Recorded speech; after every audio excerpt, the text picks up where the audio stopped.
Corona વાયરસને કારણે લગભગ એપ્રિલ અને મે મહિનો લોકડાઉનની પરિસ્થિતિથી ગુજરાતની 6.5 કરોડની જનતા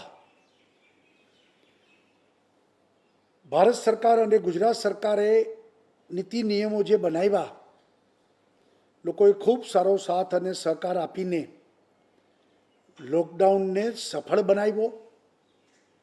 વ્યક્તિગત અનેક મુશ્કેલીઓ આર્થિક સામાજિક સહન કરીને પણ લોકોએ એક થઈને વિશ્વની આ મહામારી સામે લડવા માટે ખૂબ સહકાર આપ્યો। રાજ્ય સરકારે છેલ્લા 3-4 દિવસથી સતત હસમુખ અઢિયા કમિટીએ આપેલા રિપોર્ટની ચર્ચા વિચારણા કરીને રિપોર્ટમાં આપેલ ભલામણો એ સિવાય પણ વધારાની જે કાંઈ રજૂઆતો અને પાર્ટીના કાર્યકર્તાઓ દ્વારા થયેલા સૂચનો એનો વિચાર કરીને આજે મને આનંદ છે કે ગુજરાતને ફરીવાર ધમધમતું કરવા, ગુજરાત હંમેશા ઇકોનોમિક એક્ટિવિટીમાં અગ્રેસર રહ્યું છે, ત્યારે બને એટલું વહેલું ગુજરાત દોડતું થઈ જાય, ગુજરાતના ધંધા વેપાર અને સર્વિસ સેક્ટરને પણ ધ્યાનમાં રાખીને, કૃષિ ઉત્પાદન અને કૃષિ ક્ષેત્રને પણ ધ્યાનમાં રાખીને ગરીબથી લઈને ઉદ્યોગ સુધી, માછીમારથી લઈને સમાજના તમામ વર્ગના લોકો, આદિવાસી હોય કે ગામડાનો માણસ હોય કે નાનો ફેરિયો હોય, આ બધાના વિચાર કરીને રાજ્ય સરકારે 14,000 કરોડ રૂપિયાનું પેકેજની આજે જાહેરાત કરતા હું ખૂબ આનંદ અનુભવું છું। રાજ્ય સરકારે સૌ પ્રથમ જે લોકો માસિક 200 યુનિટ કરતાં ઓછો વીજ વપરાશનું બિલ, રહેણાંક રેસિડેન્શિયલ, એવા ગ્રાહકોને એ બિલમાં 100 યુનિટનું વીજળી બિલ માફ કરવાનો નિર્ણય કર્યો છે। એટલે કે આ 2 મહિના એપ્રિલ અને મેમાં થી 1 મહિનાનું 200 યુનિટ, એમાં 100 યુનિટ માફ, એટલે જનરલી બિલ 2 મહિનાનું 400 યુનિટ લોકો વાપરતા હોય છે, તો 400 યુનિટમાં 1 મહિનાના 200 યુનિટમાંથી 100 યુનિટ માફ, અને એ રીતે લગભગ 92 લાખ વીજ ગ્રાહકોને સીધી સહાયતા 650 કરોડ રૂપિયા રાજ્ય સરકાર જીવીવીએનએલને આ પૈસા આપશે અને એને 100 યુનિટ માફ કરવામાં આવશે। એવી જ રીતે 33 લાખ વાણિજ્ય વીજ ગ્રાહકો, એટલે કે કોમર્શિયલ અને ઉદ્યોગ માટે એલટી વીજ કનેક્શન, એ ગ્રાહકોને એના મે મહિનાના ફિક્સ ચાર્જ માફ કરવાનો પણ નિર્ણય કર્યો છે, જેનાથી 200 કરોડ રૂપિયાનો ચાર્જ માફ કરવામાં આવશે અને એ 200 કરોડ રૂપિયા રાજ્ય સરકાર ચૂકવશે। એવી જ રીતે આપણે જાણીએ છીએ કે વાણિજ્ય એકમો, એટલે કે કોમર્શિયલ, પછી કોમર્શિયલ દુકાનો હોય, સેન્ટરો હોય, હોસ્પિટલો હોય, શાળા કોલેજો હોય, એ બધાને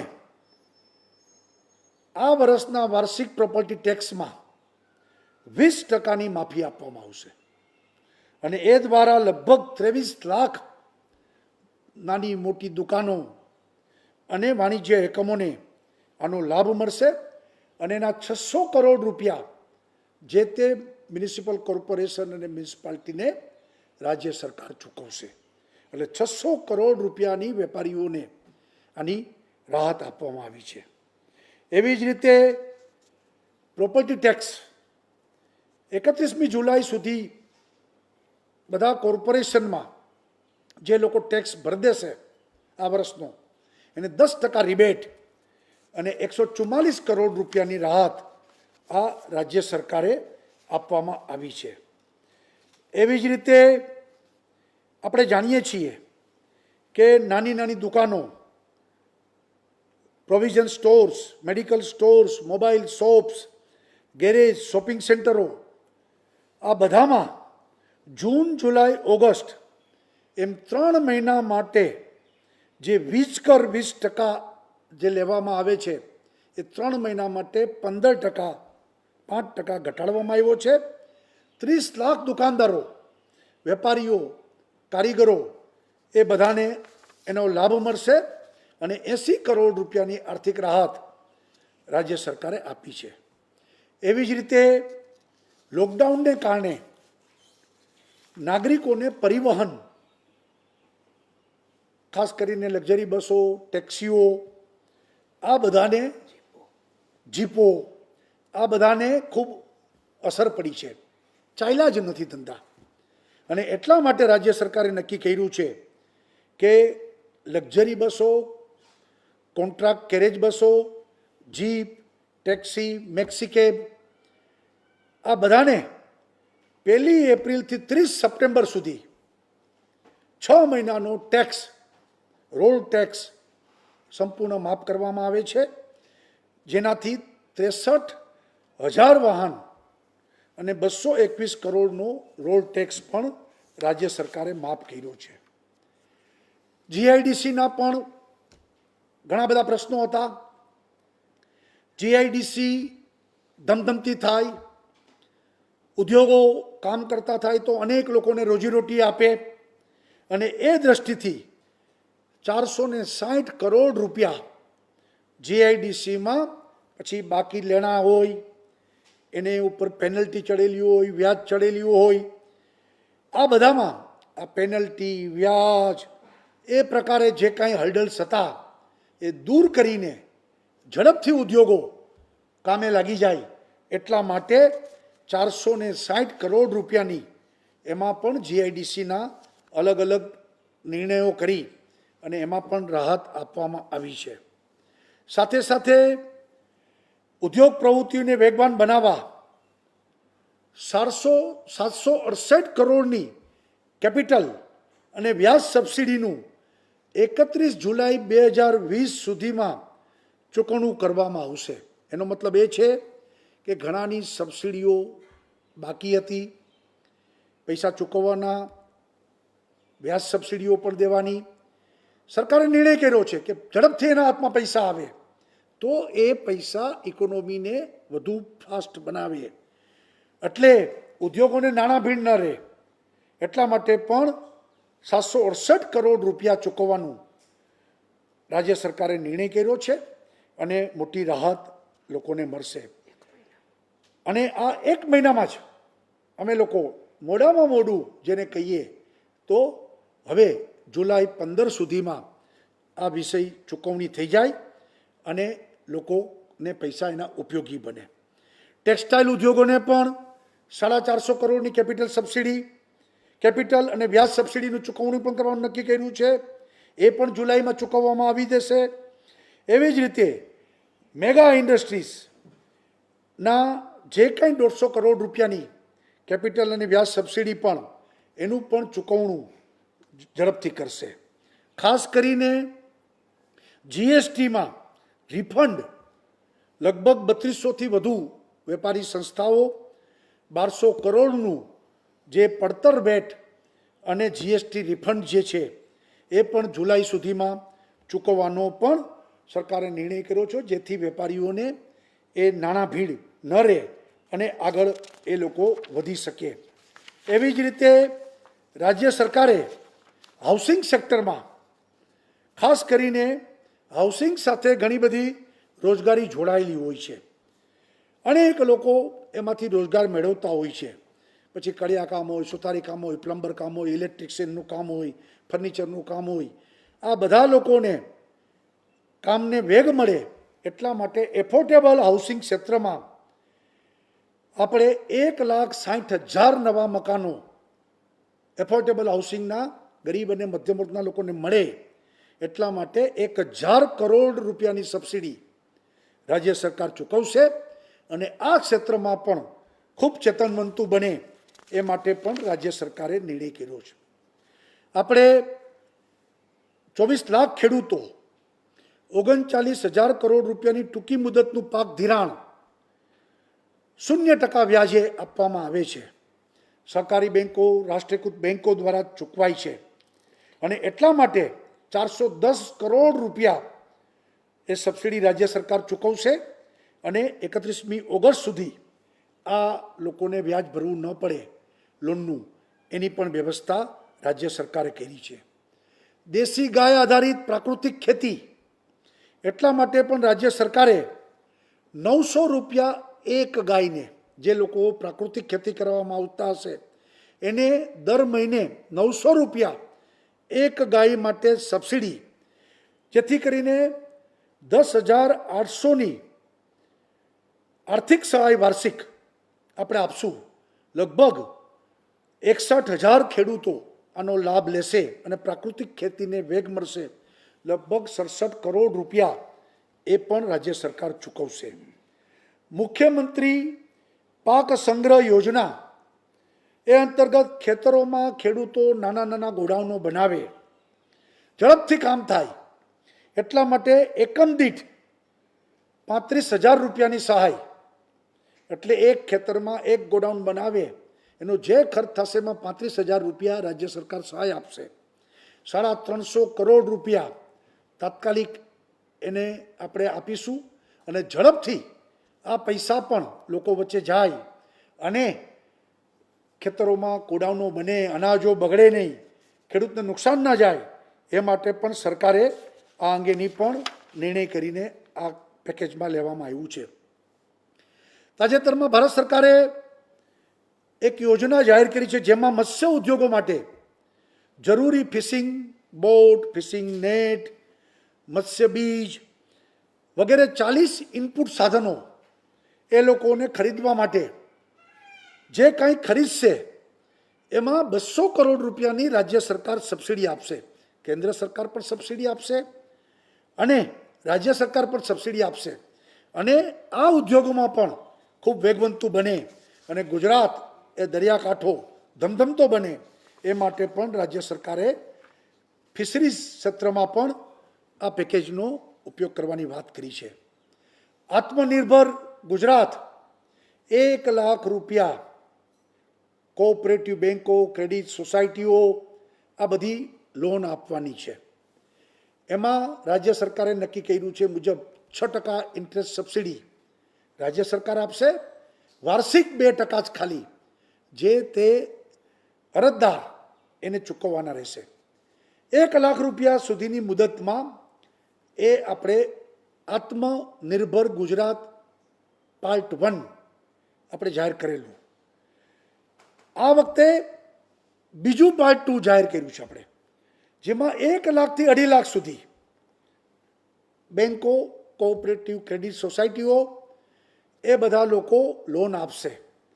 એમાં કુલ 8%માંથી 4% એ અરજદારે ચૂકવવાના રહેશે, 4% રાજ્ય સરકાર સબસિડી આપશે અને 2.5 લાખ રૂપિયા સુધી એટલે મધ્યમ કક્ષાના વેપારીઓ એને હાથમાં મૂડી આવે, કોઈ પણ કારીગર એના હાથમાં 2.5 લાખ રૂપિયા આવે એટલા માટે પણ પાર્ટ 2 આપણે જાહેર કર્યું છે અને એ અંતર્ગત બીજા 300 કરોડ રૂપિયા, આગલા આત્મનિર્ભરમાં આપણે લગભગ 600 કરોડ રૂપિયા જાહેર કર્યા છે, આમાં બીજા 300 કરોડ રૂપિયા એ ઇન્ટરેસ્ટ સબસિડી એ રાજ્ય સરકાર આપશે. મહિલાઓને સ્વરોજગારી માટે મહિલા ઉત્કર્ષ જૂથોને, સખી મંડળોને 0%થી લોન એ મળી રહે એટલા માટે આપવામાં આવશે, જેના 200 કરોડ રૂપિયા એ વ્યાજ સહાય માટે પણ રાજ્ય સરકારે આ વિતરણ કરવાનું નક્કી કર્યું છે. એવી જ રીતે માનવ ગરિમા કલ્યાણ યોજના અને એ અંતર્ગત આપણે 32,000થી વધુ લાભાર્થીને ઝડપથી જ આપણે એ પોતે સ્વનિર્ભર બને એટલા માટે સાધનો એમને આપવાના અને એના આધાર ઉપર એ રોજીરોટી કમાતો થાય એટલા માટે 25 કરોડ રૂપિયા પણ રાજ્ય સરકારે જાહેર કર્યા છે. એવી જ રીતે આ પેકેજમાં આદિવાસી શ્રમિક, ગુજરાતના કોઈ પણ જિલ્લાનો આદિવાસી શ્રમિક એ બીજે કામ કરવા માટે, પછી બાંધકામ ક્ષેત્રે કામ કરવા જાય, ખેત મજદૂર તરીકે પણ કામ કરવા જાય, એને પોતાના ગામમાં મકાન બનાવવું હોય, પાકું મકાન, તો એટલા માટે 35,000 રૂપિયાની સબસિડી એમને આપવામાં આવશે, જેથી ગુજરાતના તમામ આદિવાસી શ્રમિકોને પોતાના ઘરનું ઘર પાકું બની રહે પોતાના ગામમાં. એટલા માટે પણ 350 કરોડ રૂપિયા રાજ્ય સરકારે આદિવાસી શ્રમિકો માટે ફાળવવામાં આવ્યા છે. લારી પાથરણાવાળા લોકો ગરમી, ઠંડી, વરસાદ અને એને મોટી છત્રી આપવી, જેથી કરી સોશિયલ ડિસ્ટન્સ પણ જળવાય અને આ બધાથી એને રક્ષણ પણ મળે. એટલા માટે 10 કરોડ રૂપિયા અને ઝડપથી છત્રીઓ રાજ્ય સરકાર આપીને એમને પણ ઉપયોગી થશે. એવી જ રીતે આપણે શ્રમિકો માટે, એના આરોગ્ય માટે ધન્વંતરી રથો એ વધારવાનો નિર્ણય કર્યો છે. 20 નવા રથ અને 25 કરોડ રૂપિયા એ એમના માટે પણ આપણે ફાળવવા માટેનો રાજ્ય સરકારે નિર્ણય કર્યો છે. સૂક્ષ્મ, લઘુ, મધ્યમ ઉદ્યોગોને પ્રોત્સાહન મળી રહે એટલા માટે GIDCમાં પણ અનેક નિર્ણયો કરવામાં આવ્યા છે.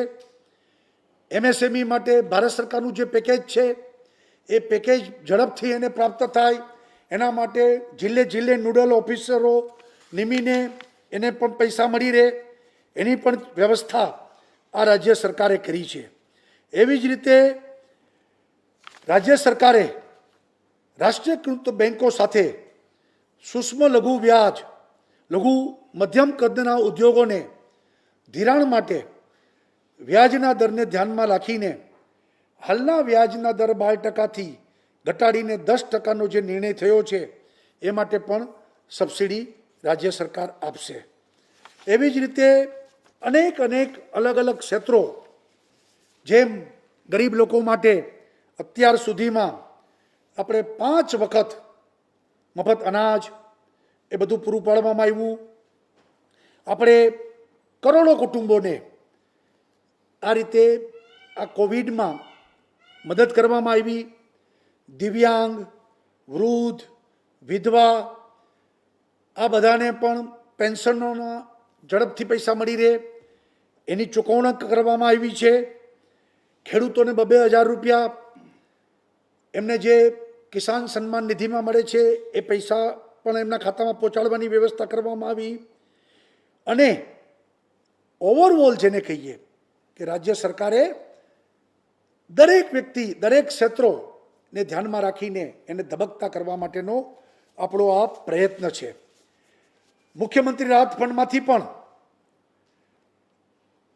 મોટી અસર મહાનગરોમાં થઈ છે. એટલે 100 કરોડ રૂપિયા 8 મહાનગરપાલિકાને મુખ્યમંત્રી રાહત ફંડમાંથી 100 કરોડ રૂપિયા ફાળવવામાં આવશે. અને 100 કરોડ રૂપિયા જે હેલ્થ વિભાગ જે કોવિડ માટે કામ કરી રહ્યા છે એને 100 કરોડ રૂપિયા, એમ કરીને 200 કરોડ રૂપિયા મુખ્યમંત્રી રાહત ફંડમાંથી પણ આ કોવિડના સંદર્ભમાં આપણે ફાળવ્યા છે. આ રીતે આખું પેકેજ જેને કહીએ લોકો સુધી પહોંચાડ્યું છે. આપણે બધાને ખબર છે કે 1,000 રૂપિયા 65 લાખ પરિવારોને સીધા ખાતામાં આપણે એપ્રિલ મહિનામાં આપ્યા છે. 650 કરોડ રૂપિયા રાજ્ય સરકારે ચૂકવી પણ દીધા છે. એટલે સર્વહિત માટે, બધાના માટે આ આખું પેકેજ 14,000 કરોડ રૂપિયા આપણે આપ્યા છે અને એનાથી ગુજરાતને આખું ધબકતું કર્યું છે. 120 કરોડ રૂપિયા એસટીને પણ જે નુકસાન થયું છે એને પણ ફાળવવામાં આવ્યા છે, જેથી ફરીવાર એસટી પોતે કામ કરતી થાય અને આમાંથી બહાર નીકળી શકે. તો હું એમ માનું છું કે ગુજરાત સરકાર દ્વારા પહેલી વખત 14,000 કરોડ રૂપિયાનું પેકેજ, આવડું મોટું પેકેજ કદી ભૂતકાળમાં અપાણું નથી. આ વખતે રાજ્ય સરકારના બધા અમે મંત્રીઓ અધિકારીઓ સાથે મળીને તમામ ક્ષેત્રોને ધ્યાનમાં રાખી અને ગુજરાત વાઇબ્રન્ટ ગુજરાત બને, ગુજરાત અગ્રેસર રહે, ગુજરાત ઉદ્યોગ વેપાર માટે આખી દુનિયા માટે બેસ્ટ ડેસ્ટિનેશન બની રહે અને ઝડપથી બધું પુનઃસ્થાપિત થાય એ માટે આજે આ એક પેકેજની જાહેરાત કરવામાં આવે છે.